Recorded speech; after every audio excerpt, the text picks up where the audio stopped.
الکریم اما بعد فاعوذ باللہ من الشیطان الرجیم بسم اللہ الرحمن الرحیم عن ابی ہریرہ قال قال رسول اللہ صلی اللہ علیہ وسلم ایحب احدکم اذا رجع الى اہلہ ان یجد فیہ ثلاث خلیفات عظام من سمان قلنا نعم قال فثلاث آیات یقرأ بهن احدکم فی صلاتہ خیر له من ثلاث خلیفات عظام من سمان رواہ مسلم۔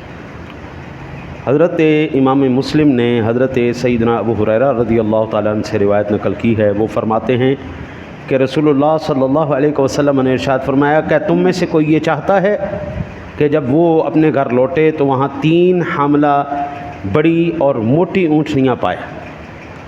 ہم نے عرض کی یا رسول اللہ ہاں چاہتے ہیں۔ تو آپ سرکار دو عالم صلی اللہ علیہ وسلم نے ارشاد فرمایا تو 3 آیتیں جنہیں کوئی اپنی نماز میں پڑھ لے وہ اسے 3 حاملہ بڑی موٹی اونٹنیوں سے بہتر ہیں۔ یہ مسلم شریف کی روایت ہے۔ اونٹنی وہ بھی حاملہ، وہ بھی اچھی بھلی تگڑی موٹی تازی، آج بھی 7 سے 8 لاکھ روپے میں ملتی ہے۔ ماڑوسا اونٹ جو ہے، اونٹنی نہیں اونٹ، وہ 4 لاکھ 5 لاکھ روپے کا ملتا ہے، اور اچھا تگڑا اونٹ ہو تو وہ کہاں پر جا کے اس کی ایسی 3 حاملہ بڑی اونٹنیاں گھر میں آ جائیں، حرام بھی نہیں، دھوکہ بھی نہیں، بے ایمانی بھی نہیں، حلال رزق بغیر محنت کے ہاتھ میں آ جائے، کون نہیں چاہتا؟ عرض کی یا رسول اللہ ہم بالکل چاہتے ہیں، ہمیں آپ سرکار دو عالم صلی اللہ علیہ وسلم نے ارشاد فرمایا پھر نماز میں 3 آیتیں پڑھ لیا کرو۔ حضرت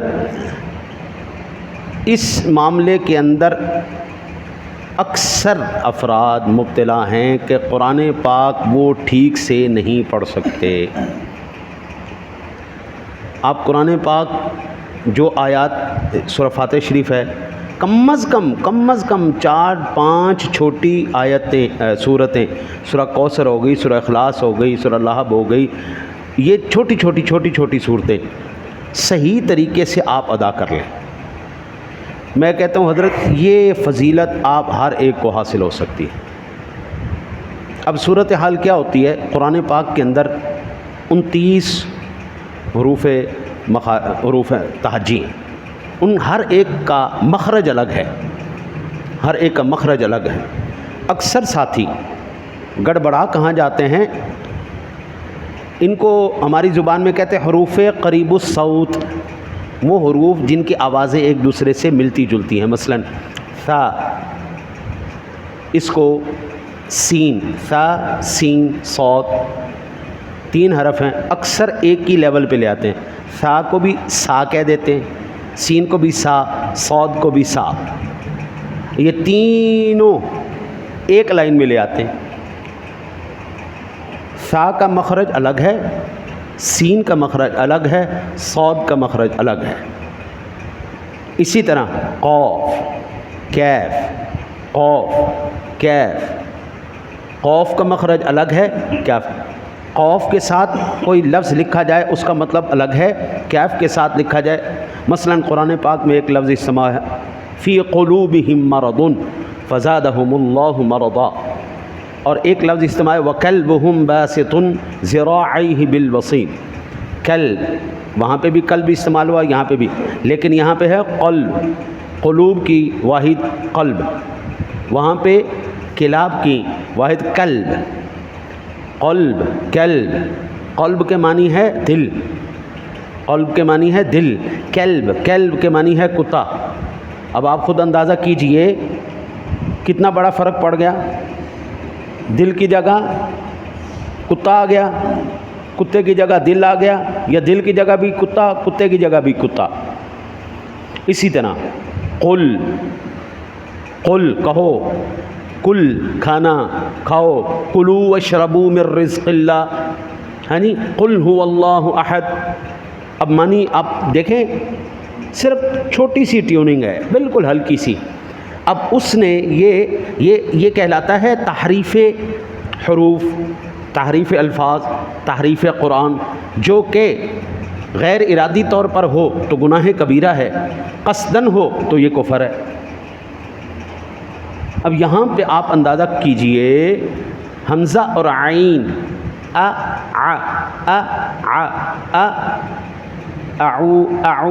اعوذ باللہ من الشیطان الرجیم.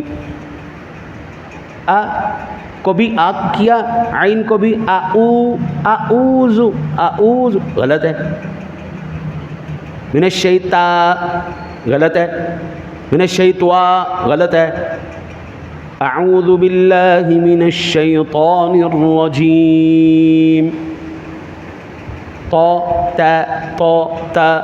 یہ بالکل علیحدہ علیحدہ حروف ہیں جی. اب آپ یہاں سے اندازہ کیجئے کہ جو بندہ تھوڑی سی محنت کرے وہ کم از کم قل هو اللہ احد, انا اعطیناک الکوثر, تبت یدا ابی اذا جاء نصر اللہ, والعصر, یہ 3-4 صورتیں تو پکا سکتا ہے نا, یاد کر سکتا ہے نا. دیکھو اوکھی گل تو نہیں نا نہیں. تو کم از کم بابو صحیح جب آپ قرآن پڑھیں گے تو آپ کو ہر آیت کے بدلے ایک حاملہ اونٹنی جتنا ثواب مل رہا ہے, اتنا زیادہ آپ کا. یہ کوئی اتنی جو ہے نا جی وہ ٹیکنیکل بات نہیں ہے, یہ ایسے کہیں کہ ناممکن ترین چیز ہے کہ جو ہم سیکھ نہیں سکتے. اکثر جب میں مسجد میں نہ ہوں, باہر گزر رہا ہوں, تو اذان کا وقت آ جائے, اکثر مساجد سے اذان کی آواز غلط آ رہی ہوتی, اور مجھے افسوس ہے ان تمام منتظمین پر, ان تمام انتظامیہ کمیٹی کے اوپر مجھے افسوس ہے. اللہ کے نیک بندو, کم از کم تمہارے ہوتے ہوئے اذان, اللہ کا نام تو صحیح ہونا چاہیے نا. اللہ اکبر اللہ اکبر, ان سادہ پڑھ لو, نہ سریں لاؤ. ہاں جی, سر جو ہے وہ قابل قبول نہیں ہے حضرت. تجوید, صحیح حروف کی ادائیگی, یہ سب سے زیادہ محبوب ہے اور مقبول ہے.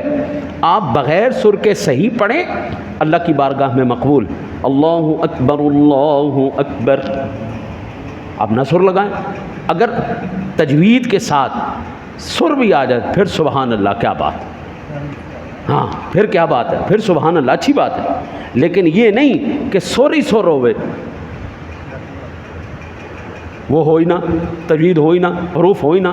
تو حضرت کم از کم منتظمین تمام, جہاں تک میری آواز جائے آپ پہنچائیں, کم از کم وہ تمام منتظمین, وہ تمام انتظامیہ ہر مرتبہ ہر اذان کے وقت جو غلط اذان دی جا رہی ہے وہ مجرم ہو رہے ہیں, وہ گناہگار ہو رہے ہیں. جب تمہارے علاقے میں سارے قاری مر جائیں, صحیح قواعد پڑھنے والے مر جائیں, ختم ہو جائیں, بالکل معدوم ہو جائیں, پھر آپ کسی کو بھی کھڑا کر دیں, ٹھیک ہے بھائی ہم مجبوری ہے جی, ساڈے کول ہن تو بندہ ہے ہی کوئی نہیں, ہن یہی اذان دے. اشہد ان محمد رسول اللہ, ٹھیک ہے جی, اشہد ان محمد رسول اللہ. یہ اکثر آوازیں آتی ہیں, اللہ اکبر اللہ اکبر. یہ ساری وہ منتظمین, وہ مجرم ہیں. جس بندے کو شوق ہے نا اس کو بابو صرف تھوڑا سا ٹیکنیکل سیکھ لو. اب یہ نہیں پتہ چلتا اشہد ان محمد در رسول اللہ کہنا ہے یا در رسول اللہ کہنا ہے. در کی جگہ بھی در, در کی جگہ بھی در, یا وہاں پہ الٹا سیدھا کر دیا, یہ غلط بات ہے. تو ثواب کس کو ملے گا؟ ثواب ہر اس شخص کو ملے گا جو صحیح قرآن پڑھتا ہے. ایک ایک آیت کے بدلے اللہ کے حبیب کہتے ہیں اتنا زیادہ ثواب ہے, اتنا زیادہ نفع ہے کہ بغیر کسی محنت کے آپ کو اتنا بڑا اجر مل رہا ہے. حاملہ, وہ بھی موٹی تازی تگڑی اونٹنی. ہاں جی, یہ مسلم شریف کی روایت ہے اور اس کی سند بھی بالکل صحیح ہے. اللہ تعالیٰ آپ کو نماز بھی نور, قرآن بھی نور. سبحان اللہ, نماز کے اندر آپ قرآن پڑھیں, کیا بات ہے. اور اللہ آپ کو نصیب کرے, آپ سب یہاں پر بیٹھے ہوئے کو زندگی میں کم از کم ایک مرتبہ تو اللہ نصیب کرے آپ بیت اللہ میں جا کے پڑھیں نماز. نماز بھی آپ کی کعبے میں ہو, بیچ میں آپ قرآن پڑھ رہے ہوں, آگے بیت اللہ ہو, ہاں سرور آ جائے گا. میری سب کے لیے دعا ہے, آپ میرے لیے دعا کر دیں, میں بھی جا کے کعبے سونے اللہ کا گھر دیکھا ہوں, اس کے حبیب کا گھر دیکھا ہوں. ہم وہاں نماز پڑھیں, نماز کے اندر قرآن پڑھیں, پھر نور علی نور ہی ہو جائے گا. مکہ بھی نور, مدینہ بھی نور, قرآن بھی نور, نماز بھی نور. سبحان اللہ, نور علی نور ہو جائے گا. اللہ سے دعا ہے اللہ آپ کو مجھے عمل کی توفیق عطا فرمائے. اللہم